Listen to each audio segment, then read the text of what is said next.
அப்பா எல்லாம் சாப்பிட்டு முடிச்சாச்சு.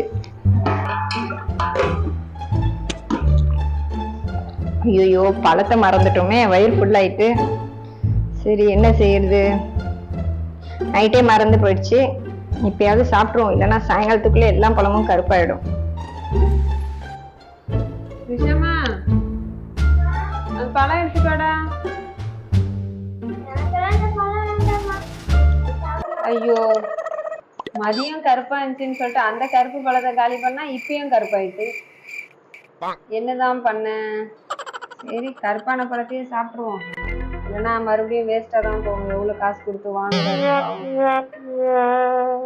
எனக்கு 2 பழம் எடுத்தாங்க சார். இவ்வளவு கருப்பான பழத்தையா சாப்பிட்டா? ஆமாங்க. அப்புறம் எப்படி உனக்கு உடம்பு நல்லா இருக்கும்? குப்பைக்கு போடுறதெல்லாம் வயிற்றுக்குள்ள போட்டுக்கிறது, அப்புறம் வயிறு வலிக்குது, முதுகு வலிக்குதுன்னு